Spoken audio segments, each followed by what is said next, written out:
Hi, this is Mitch Mitchell of TT Mitchell Consulting Incorporated, and I welcome you to 2015. This is my first video of this year. I had a good year last year as far as videos are concerned, and I hope to do a lot more this year on my general topics of leadership and diversity, and of course healthcare finance, because I am a healthcare finance consultant. But let's talk about this topic of procrastination, which you'll see in the title. You know, last week we had the new year begin, and I spent all week with my wife making plans. I mean, she made her own plans of things she wanted to do for 2015, and I had my plans. And I got myself built up, and I knew that I had everything set. I was listening to all kind of motivational videos, and I was rah-rah ready to go. The holidays were going to be over, and I was going to blast out of the gate like a superstar. And Monday morning comes, and I basically fell flat. I mean, I didn't sleep well. I didn't wake up in the best mental frame. It was cold outside. It was cold inside. So I was tired. My mind felt all fuzzy. And I just wasn't really ready to go. And it took a while. I mean, I had plans on starting at 9 o'clock in the morning, getting all this stuff done, really going after it. And luckily, being an independent consultant, and I'm not on the road right now after 18 months on the road, I've got some time off, but it started slowly. And so it took me a while to get going, and eventually I did. I was able to get my mind back into a place where I said, you know what, we've got to do some of these things that we made plans on today. So I went in and I took a shower, and then I actually dressed up. Like I was going out to work. And most of the time when I work from home, I don't. I dress like this. When I'm home, it's one of the luxuries of working from home. Actually, sometimes I dress worse than this, but I'm a little chilly.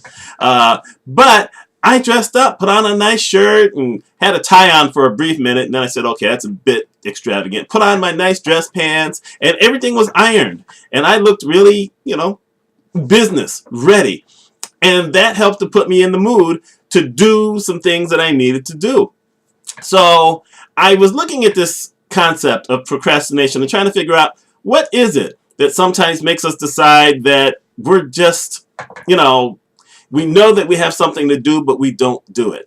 And I basically came up with what I consider my three concepts of procrastination. The first one is we're not as confident as we thought we were going into something. Maybe you've got a project that's supposed to be done in a week, and so you wait and wait and wait. Not because you're confident you know you can get it done, but you're not really sure what the project is, or if you really have the skills to get it done, or if someone's going to like it. And so you procrastinate on that. You wait till the last minute so that you can rush through it just so you can get it done. Sometimes you never even get to it, which is a shame, but that happens quite often. So that's my first thought. The second thought is we can't really see the benefit of our actions clear enough.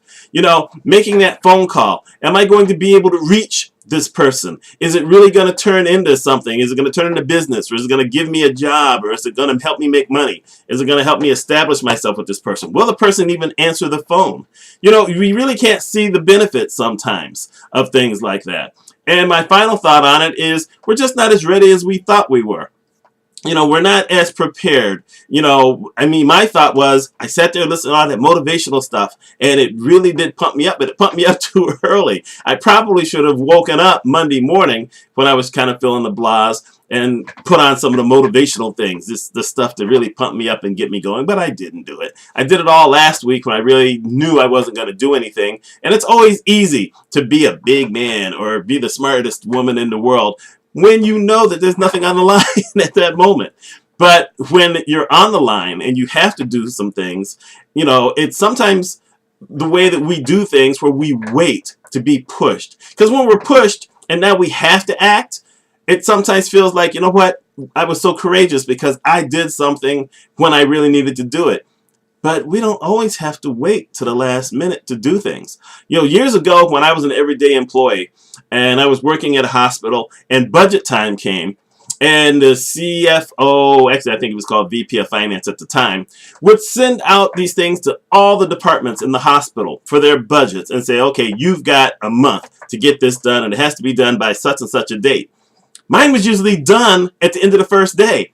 And it wasn't necessarily because I was smarter than everybody else. It was because I was confident in my budget and I wanted to get it in very early. So if there was something that someone had a question with, they could get back to me and say, hey, could you explain this a little further or whatever. And the reason I say it that way is because no one ever came back. He never asked me anything about my budget.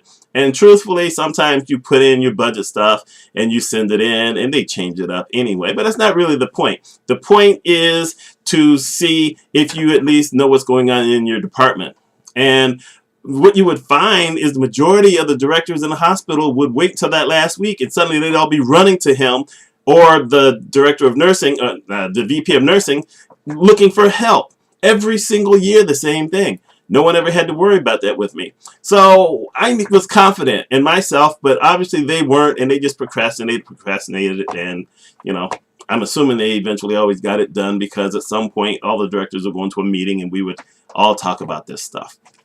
So, you know, how do you get yourself out of that thing of procrastination? Well, like I said, sometimes I listen to motivational videos. Sometimes I feel like I have to actually act the part, get myself dressed up, clear a space off my desk, and, you know, because my phone is over here. Let's see, where's my hand? Over here. There it is. That way. My phone is over there in the corner, and I can't pull it any closer because I got the wrong wires. I don't have a long enough wire to pull it closer to me, but I know where it is. But when I have all this stuff impeding the phone, then my mind says, oh, you know what? You can't get to the phone, so you don't have to make any phone calls. Yes, I will fool myself every once in a while. So, you know, you have to find your triggers, things that will help you get out of the procrastination bubble, so to speak, and get yourself going. Because if you don't do something, you can't achieve anything. And you can tweet that. And if you tweet that, tell them Mitch Mitchell said that. So anyway, let me know your thoughts. What makes you procrastinate and how can you get out of it? Or can you get out of it? Can you find your way? The things I mentioned in this video, do you think any of that will help you? Let me know. Mitch Mitchell, TT Mitchell Consulting Incorporated. I hope you have a wonderful 2015. Let's all be successful this year. Y'all take care.